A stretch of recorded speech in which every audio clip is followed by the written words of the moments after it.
na wengine. Sasa sikiliza anachoendelea, ita make sense zaidi. So when you say a country is poor, kwa hiyo unaposema nchi ni maskini, what is the benchmark? Ni kwa kiwango gani, nini kipimo mpaka unasema nchi ni maskini? What are you measuring it against? Unaipima dhidi ya nini? Right? As far as I know. Anasema sikiliza, as far as I know, kwa mimi kwa uelewa wangu mimi, most of Africans anasema Waafrika wengi sio maskini. They are rich enough. Anasema ni matajiri wa kutosha. They are healthy. Anasema they are healthy, wana afya. Okay. We have youth, which is a potential. We have what? The young and the vibrant. Yes. Ameongelea jambo la pili sana, na ukiangalia ina make sense. Unajua mimi jamani, jinsi ya uelewa wangu unakuaga tofauti. Mtu unaweza ukasikia jambo kaliona simple, lakini mimi jinsi kichwa changu kinavyofanya kazi naliangalia tofauti. Cha kwanza amesema tuna afya, cha pili anasema we have youth, ambao ni vijana ambao wana a lot of potential. Sasa ukiangalia ina make sense, kwa sababu ukiangalia watu ambao wameleta mwamko Afrika, angalia hata nchi ambazo zimepinduliwa na vijana, kina Traore, angalia kina Malema na wengineo wengi. Watu ambao wanaleta mabadiliko na msukumo ni hao youth, ni hawa vijana. Kwa hiyo ina make sense anavyosema kwamba tuna vijana ambao wana potential. And if you go to a farmer, as long as they farm, anasema na ukienda kwa mkulima, okay, as long as they have food to eat, okay, as long as they have their hut to sleep in, okay, to protect themselves from rain and weather elements, they're not poor. Na hapa nitarudi kwenye maandiko. Anasema ukienda kwa mkulima, ukiangalia maadamu ana chakula, maadamu ana nyumba ya kumhifadhi dhidi ya weather elements, kwa maana kwamba baridi, mvua, jua, anasema sio maskini, huyo ni tajiri. So with that benchmark, as long as they have food to eat, okay, as long as they have their hut to sleep in, okay, to protect themselves from rain and weather elements, they're not poor. So with that benchmark, okay, I don't believe Africa is poor. Anyways, therefore I wouldn't use poor sentiment. Therefore we are, in my analysis, if you will, Africa is the richest continent, yes, in the entire world. Kwa hiyo anasema kwa mtazamo wangu mimi, Afrika ndio bara tajiri zaidi.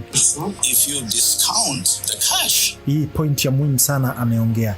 Anasema sisi ndio bara tajiri zaidi ukitoa fedha, kwa maana kwamba sisi tumejengewa mentality utajiri ni fedha tu. In the bank, if you discount, if you don't count the cash, the foreign currency expected, Africa is the richest country. Furthermore, I will expand that. Ambayo it's very true.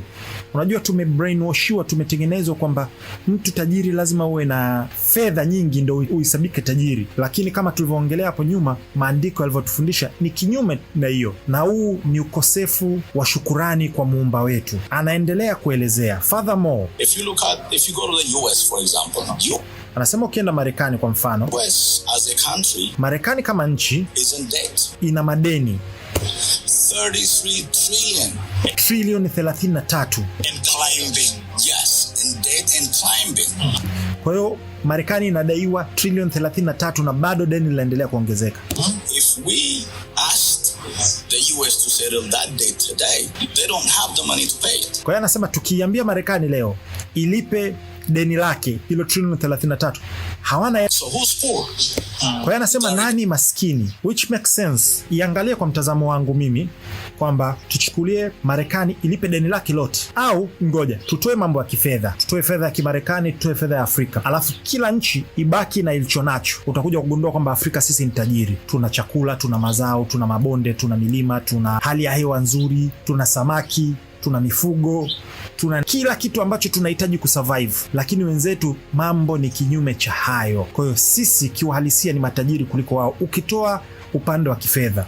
Therefore, what is the benchmark when you say for this country is poor or this country is not? I question it. Kwa hiyo anasema unaposema kwamba nchi fulani ni tajiri, nchi fulani ni maskini, kwa kiwango kipi? Na mimi ninaichallenge kiwango hicho. Poor in a sense, if you don't have health. Anasema umaskini kama hauna nyumba, right? If you don't have something to eat, yes. Otherwise, I don't believe Africa is poor. Even the countries that you mentioned, I'm sure most of the people they farm, they have something to eat. They're grateful and they're healthy, so they're not poor. I'd like to add on that. So, fellow Fuse, I really like how he placed it. I think the problem is we've been brainwashed to believe being rich, you have to live fancy, you need to have a car, you need to... So since we have the most basic things... Kwa hiyo hapo nilikuwa nafanya analysis au naongezea commentation kwamba sisi tumekuwa brainwashed. Tuamini kwamba inabidi uwe na ndinga kali, uwe na nyumba kali, uwe na simu kali, uwe na nguo kali. Kiuhalisia hivi ni vitu ambavyo vimepandikizwa kwenye akili yetu, sio sahihi. Which you have a place to sleep, you have food and you're healthy. That is wealth that we need to appreciate what we have. Nakumbuka mimi shule tulikuwa tunafundishwa basic human needs, vitu vya msingi zaidi. Walikuwa wanasema ni chakula, clothes ambazo ni mavazi ya kujistiri, and shelter, na sehemu kulala au ya kujistiri vile vile.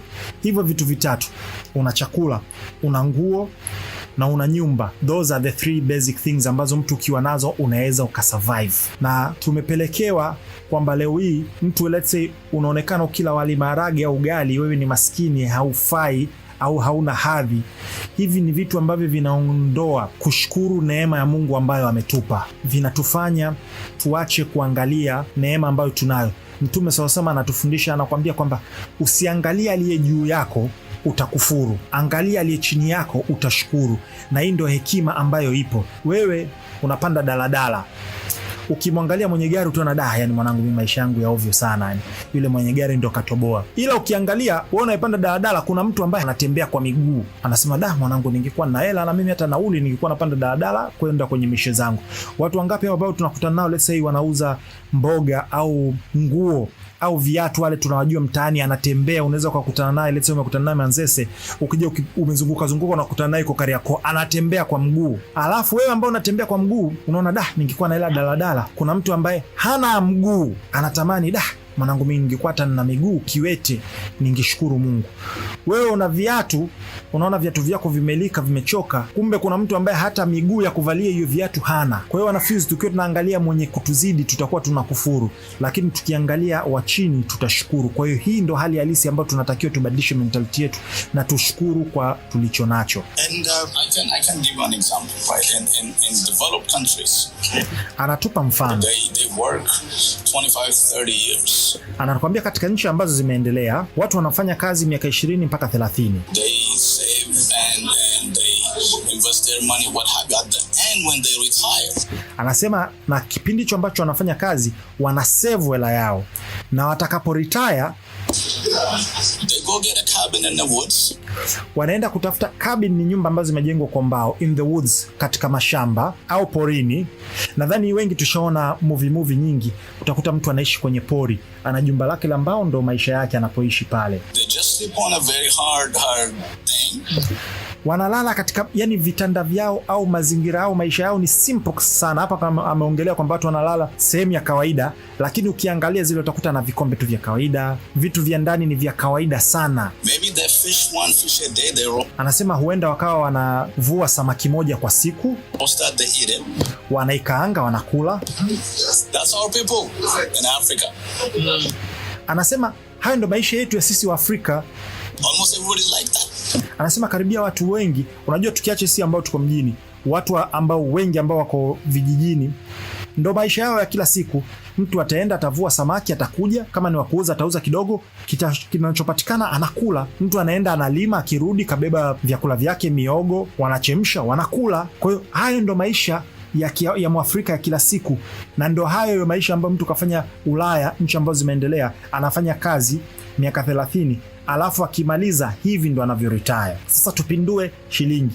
Sisi tunapima mafanikio kwamba ukiretire lazima uwe na bonge moja ya mjengo, uwe na mgari wako, unatakiwa unakula mboga 7, uishi vizuri, kitu ambacho ni umaskini. Tumetengenezewa mentality ya consumption. Sisi tuwe watu wa kutumia tu, ikitoka simu mpya tutumie, ikitoka gari mpya tutumie, ikitoka nguo fulani tutumie. Kwa hiyo tunajikuta matumizi yetu yanazidi uwezo wetu wa kuingiza income yetu. So you said it right? The the narrative is to be considered rich. Kwa anasema wewe niliongea hapo nyuma ulichokisema ni sahihi. The narrative, story ilivyotengenezwa au taswira ilivyotengenezwa na media ni kwamba ili uonekane tajiri, you have to have this expensive car. Unatakiwa uwe na gari ya bei mbaya. You don't need an expensive car to. Anasema huhitaji gari ya bei mbaya. Be rich. On debt, it's not even like you borrowing money. So you using money you don't have. Sikiliza, hichi kitu cha muhimu sana. Unatumia hela ambayo hauna to buy things you don't need, kwa ajili ya kununua vitu ambavyo huvihitaji. Don't make you rich. Havikufanyi uwe tajiri. Na nishaongelea before. Muangalie Jay-Z sasa hivi, alafu muangalie Jay-Z wa miaka 20. Jay-Z wa miaka 20 alikuwa anavaa macheni, kapiga panki moja, akavaa nguo fulani. Kipindi kile thamani yake ilikuwa ni labda $100, 180. Sasa hivi ni billionaire, anavaa nguo simple, nywele kaziachia tu, ana saa ya klasi. Point ni kwamba maskini anatumia nguvu nyingi kuonekana ni tajiri, wakati tajiri hajionyeshi kwamba ni tajiri. Mwangalie Bill Gates mavazi yake, mwangalie Jeff Bezos mavazi yake, angalia mtu kama Elon Musk mavazi yake, hawajionyeshi kwamba wao ni tajiri. Kwa hiyo tumetengenezewa mentality leo hii, lazima uvae Gucci, lazima uvae LV, lazima uvae brand fulani, lazima uwe na simu macho matatu au iPhone, lazima uwe na, wakati unaweza kuwa na simu ya kawaida inaweza ikapiga simu vizuri, ikapiga picha vizuri na inakutosheleza. Kwa hiyo umaskini wetu sisi tumetengenezewa kujionesha kwamba ni tajiri, na wakati hali halisi sio.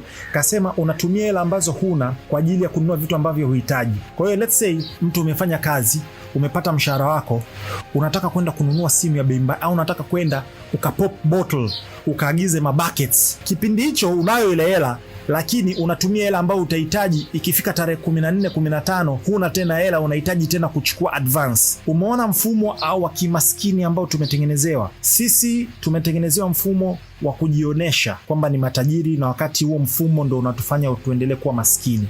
Na hii sio kwa mtu binafsi, inaenda mpaka kwenye serikali. Serikali za Mwafrika zinatengeneza miradi ambayo hatuhitaji. Sio kwamba hazina manufaa, zina manufaa, lakini hatuzihitaji. And that's exactly the problem with us.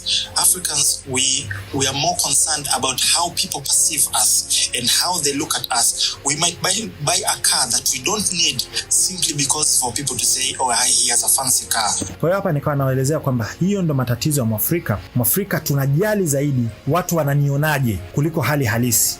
Mtu huenda akanunua gari ambao kiukweli hahitaji hiyo gari, ila tu ili watu waseme mshikaji ana gari kali. Au mtu akaenda kununua simu kali ya bei mbaya, sio kwamba anahitaji hiyo simu kali ya bei mbaya, ili tu watu wamuone mshikaji ana simu kali. Kwa hiyo tuna mentality ya kujali watu watatuonaje, or close those type of stuff, and I think that's one of the mentality that we need to change. Kwa hiyo nikasema, na hii ndo mentality, akili ambayo tunatakiwa tuibadilishe. Na hapa kuna makala ambayo yanakuja, yatakuwa naitwa Fuse Kitunguu, soon na yaanzisha. Hizi fuse zote kila ninayotengeneza ina maana yake. Kuna fuse ambayo ina walengo wake, fuse technology ina deal na watu wa technology. Kuna fuse military ambayo ina deal na mambo ya vita pamoja na geopolitics. Kuna fuse X-Files kwa ajili ya kutoa zile siri za ndani, kama mbinu ambayo watu wanatumia kupunguza Mwafrika, kutumia sumu, kutumia machanjo, kutumia magonjwa kwa ajili ya kupunguza watu na vitu vingine na kutudumaza kiakili. Sasa kuna fuse kitunguu. Kitunguu, anyway, nitakuja nitakapoanzisha Fuse Kitunguu, ni segment ambayo nimeambiwa na mentor wangu, mlenzi wangu wa kiakili, kaniambia inabidi uanzishe hii segment. Kwa hiyo nitakapoanzisha nitakuelezeni umuhimu wa hii Fuse Kitunguu in order to move forward. And so also when it comes to rich and poor Africans, our economies, I think majority or almost 90% of Africans, when it comes to national budget, we need loans or grants from outside with the Westerns, with the IMF and World Bank, in order to service our local budget. It does not go well with the wealth that we have. What do you think? Where's the problem? Kwa hiyo nimeuliza, asilimia kubwa ya nchi zetu za Afrika zinahitaji misaada au mikopo kwa ajili ya bajeti zetu. Unadhani nini shida? Kwa nini lazima tuende World Bank, IMF na mashirika nje kwa ajili ya kuomba misaada na mikopo hii kwa ajili ya bajeti zetu? Right. I will speak my opinion. I don't have any empirical scientific analysis. Sikiliza, Anasema nitaongea maoni yangu. Sina data za kisayansi kwa maana kwamba research, ila haya ni maoni yangu. However, if we eliminate poor management.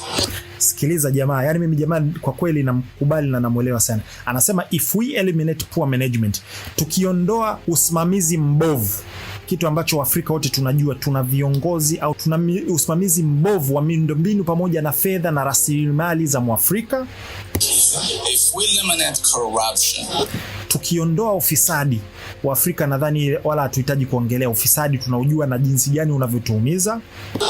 If we eliminate that waste in our budget, na tukiweza kuwatoa au wa magharibi kwenye bajeti yetu, we will get to a point where what we earn will be enough for our administrative, or the governments will have enough to run the country. Kwa hiyo anasema tukiondoa hayo matatizo ambayo ni usimamizi mbovu wa rasilimali za Mwafrika, ufisadi na akili hiyo ya kimagharibi, tutaweza kufikia kipindi ambacho tunachokikusanya wenyewe, tunachokipata wenyewe kitatosheleza bajeti yetu bila kuhitaji msaada wala mikopo ya nje. Therefore, the surplus or the deficit, I would say, in terms of yearly budget that makes African countries rely on IMF or World Bank or what have you, is as a result of, poor management, if you will, and Western corruption. Sikia jamaa anavyokuvunjia. Anasema matatizo ambayo tunayo kila mwaka ya kuhitaji misaada ya kutoka nje kwa ajili ya bajeti zetu zinatokana na ufisadi, usimamizi mbovu, na umeongelea Western corruption, ufisadi wa nchi za magharibi. Wametengeneza mifumo ya kuhakikisha kwamba sisi tunaendelea kuhitaji kwao, tunaendelea kuomba kwao. Haiwezekani miaka nenda miaka rudi, kila mwaka lazima tupate misaada, lazima tuombe misaada kwa ajili ya mapungufu kwenye bajeti zetu. Those are, again, it goes back to the original, we earn will be enough for our administrative, or the governments will have enough to run the country. Therefore, the surplus or the deficit, I would say, in terms of yearly budget that makes African countries rely on IMF or World Bank or what have you, is as a result of, poor management, if you will, and Western corruption. Those are, again, it goes back to the original discussion. You will clear that, or you'll improve that as a result of education, civilization, and the textile. It's a journey that we are. Suluhisho haya matatizo, tukirudi nyuma kwamba tunahitaji elimu, tunahitaji usimamizi mzuri, na tunahitaji muda ili kuweza kutengeneza nchi na maserikali na jamii ambayo inaweza ikajisimamia, na inahitaji muda. Therefore, I believe in few years, African leadership is maturing. Anasema naamini katika miaka inayokuja uongozi wa Kiafrika unamachua, unazidi kukomaa. Is getting better. The younger generation is savvy. Jamii ya vijana inakuja ina hamu na ina kiu ya kujikwamua kutoka kwenye haya matatizo. Na mimi wana Fuse, watu ambao wanaongea nao moja kwa moja, huwa naamini kwamba haya ninayoyafanya kwenye Fuse huenda tusione matunda yake leo na kesho, lakini ninachofanya ni kupandikiza uzalendo, kitu ambacho tumeondolewa sana kwenye mentality yetu na utafakari wetu. Huenda kikaja kizazi ambacho baada yetu sisi kimefaidika na Fuse, mzazi akamlea mtoto wake vizuri, akamlea kwa uzalendo na mentality sahihi, shule ikasimamia watu vizuri, au kiongozi akasikia akafanya hivi vitu, kikaja kizazi ambacho ndio kitakuja kuleta haya. Unadhani watu kama kina Thomas Sankara, unadhani watu kama kina Mandela, unadhani watu kama kina Kenyatta na Mwalimu Nyerere, au hao wa sasa hivi ambao wapo kina Malema na watu kama Traore wa Burkina Faso, unadhani wameibuka hivi? Ujua wamelelewa malezi sahihi, na ndio maana wameibuka na kuleta haya maendeleo ambayo yapo. Na kuna vita kubwa sana ambayo inapigana, ambayo ni ya World Economic Forum. Imewekeza sana kwenye viongozi vijana, inawa recruit. Kwa hiyo sisi tuko kwenye vita dhidi ya World Economic Forum na hayo mashirika mengine ambayo yanachukua vijana ambao wana potential na yanaanza kuandaa kwa ajili ya kufuata utaratibu wao. Na ndio maana angalia, kuna nchi nyingi ambazo zina viongozi vijana na ndio wenye madhara kubwa. Ufaransa wana Macron, ukienda Canada wana Trudeau, na nchi nyingine nyingi za angalia za Ulaya wana viongozi vijana. Ile ni mifumo ambayo imeandaliwa na iko wazi. Ukiingia World Economic Forum utakuta wameweka mfumo wa kwamba youth leaders of the future. Kwa hiyo upande wa pili sisi inabidi pia tuandae viongozi ambao ni wazalendo, vijana ambao ndo watakuja kuikomboa Afrika. In dynamic, as the younger generation starts to become leader, the dependency on IMF and World Bank will reduce. Anasema kwa hiyo hao vijana ambao wanakuja wakija kupata elimu sahihi na malezi sahihi na mentorship sahihi, itapelekea sisi tuache kutegemea World Bank na IMF na hiyo mifumo mingine. And I believe Africa will be self-sufficient. Na naamini kwamba Afrika itaweza kujitegemea. And I'll go back to your previous point, which fits very well with what you just said. You say that what's the benchmark of being poor or rich? So if you have a place to rest, you have food, and you're healthy, that's wealth. So if we plan our budgets and understand that we don't have to have those fancy stuffs, I believe we might have whatever we have might be enough for what we need. 100%. And kwa hapo nilikuwa naelewesha kwamba nikamwambia narudi kwa point yako uliyosema hapo nyuma kwamba vitu vyetu vya msingi, una chakula, una malazi, una afya. Ukiwa na hivi vitu vitatu wewe ni tajiri. Kwa hiyo tukichukua hiyo tukiapply kwenye serikali zetu jinsi zinavyo plan budget, zikaanza kuplan budget ya vitu ambavyo ni vya msingi, basi budget zetu zinaweza zikatosheleza na tukaondoa utegemezi. Na yeye hapa akawa naunga mkono akasema 100%. I think a question, why are we borrowing that much? Na anauliza, nakubaliana na 100% na naibua swali, kwa nini tunakopa mikopo mingi kiasi hichi? Yes. Why do we need that? Na anauliza kwa nini tunahitaji hiyo mikopo? Exactly. So that needs to be addressed. Anasema hiyo vitu vinatakiwa viangaliwe. Hii mikopo ambayo tunachukua na hii misaada ambayo tunaichukua ambayo kiuhalisia tuihitaji, kwa nini tunaendelea kuichukua na kwa nini tunaiomba? Na inahitaji ifanywe, itafutiwe ufumbuzi. Because what we need for our community is, anasema kwa sababu kitu ambacho tunahitaji kwa ajili ya jamii zetu, clear water. Anasema ni maji masafi. Health, clinics. Tunahitaji afya na vituo vya afya. And education. Na elimu. And medicine. Na dawa. Right? Yes. I don't believe we have to provide 5G connectivity to the poor. Anasema sidhani kwamba tunahitaji kwamba kupeleka 5G kwa maskini. To the ruler. Au sehemu za ndani za vijijini kule tuwapelekee 5G. Right now, we don't. Anasema hatuhitaji hivyo sasa hivi. The government, they don't need to invest in that. Anasema serikali haihitaji kuinvest kwenye hivyo vitu. First, getting the clear water is a very simple thing. Anasema kupata maji masafi ni issue ambayo ni very simple. You can take it out of the ground. Anasema unaweza kuipata katika ardhi.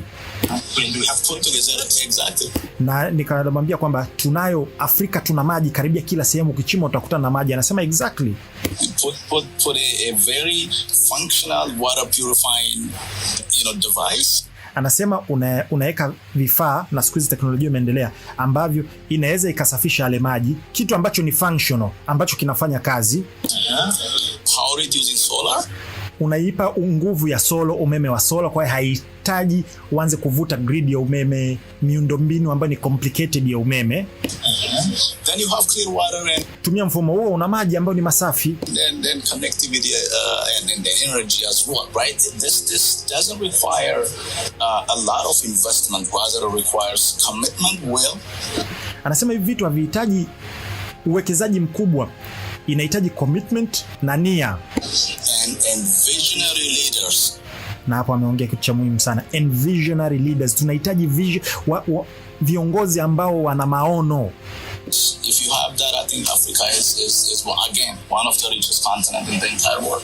Anasema ukiwa na hivyo, naamini Afrika ni moja ya mabara ambao ni tajiri zaidi duniani. I think what we're trying to say is, once we simplify what we need to do, everything will be, because it's very true. And today one of the panelists said he spoke to the minister, why isn't connectivity a priority? And the minister answered very well, if you have a piece of cloth, where will you cover first? Your head, your shoulders, will cover the most important thing. Mmoja wa waongeaji aliongea, akaulizwa swali akajibu kwamba kwa nini ilikuwa ni kiongozi wa serikali, kwa nini mpaka sasa hivi serikali